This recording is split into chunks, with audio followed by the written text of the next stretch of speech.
28 سالہ M Phil sociology کی طالبہ نازیہ نے نہاتے ہوئے محسوس کیا کہ چھاتی میں ایک ابھار سا بنا ہوا ہے۔ ہاتھ لگانے پر کچھ گلٹی جیسا احساس ہوتا تھا، لیکن کوئی خاص درد تکلیف وغیرہ نہ تھی۔ اس نے سوچا والدہ سے ڈسکس کر لے گی۔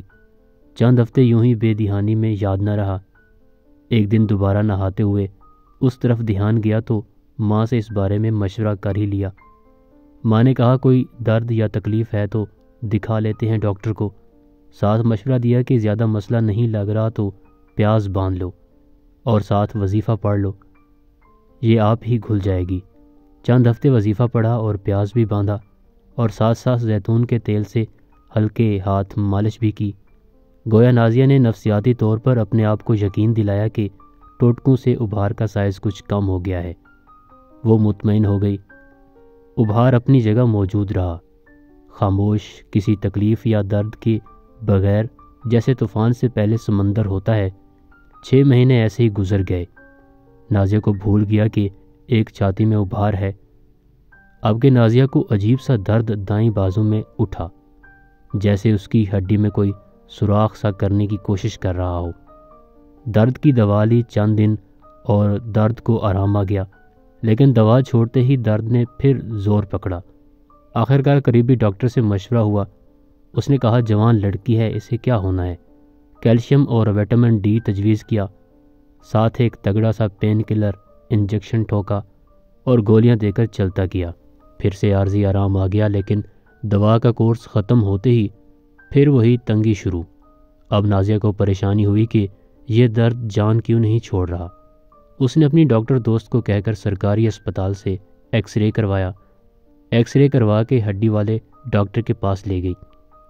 اس نے ایکس رے دیکھ کر کہا کہ اس میں کچھ گڑبڑ لگ رہی ہے، آپ اس کو ذرا کینسر آؤٹ ڈور میں دکھا کر آئیں۔ اور یوں میری نازیہ سے پہلی ملاقات کا بندوبست ہوا۔ نازیہ نے مجھے سلام کر کے ایکس رے پکڑاتے ہوئے کہا کہ اسے بازو کی ہڈی میں درد کی شکایت ہے۔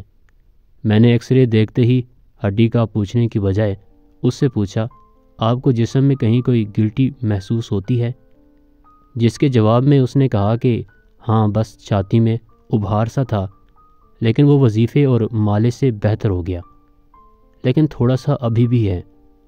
وہ تھوڑا سا ابھار چیک کرتے ہی الارم بجنے لگے۔ میں نے نازیہ کو بایاپسی، ہڈیوں کا اسکین اور سی ٹی اسکین لکھ کر دیے۔ رپورٹ میں 4تھی سٹیج کا انتہائی ایگریسو بریسٹ کینسر تھا، جس کی جڑیں ہڈیوں میں ہی نہیں بلکہ جگر، پھیپھڑوں اور ایڈرینل گلینڈ میں بھی پہنچ چکی تھیں۔ نازیہ کے علاج کا دورانیہ لگ بھگ 18 ماہ کا تھا۔ زندگی کے آخری 4 ماہ اس نے بہت تکلیف میں گزارے۔ بستر پر معذوری کے عالم میں وہ کبھی کبھار اپنے دل کی باتیں کیا کرتی تھی۔ وہ شادی کرنا چاہتی تھی، ڈگری مکمل کرنا چاہتی تھی، ماں بننا چاہتی تھی، کچھ اور جینا چاہتی تھی، لیکن مقدر کا فیصلہ کچھ اور ہی چاہتا تھا۔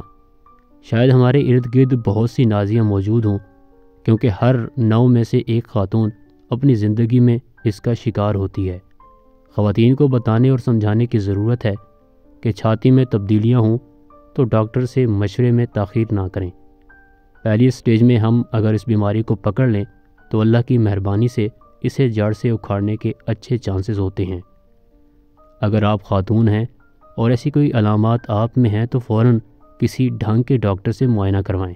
اگر آپ مرد ہیں تو اپنی خواتین کو آگہی دیں کہ جھجک اور خواہ مخواہ کی شرم کو زندگی اور صحت سے قیمتی نہ جانیں۔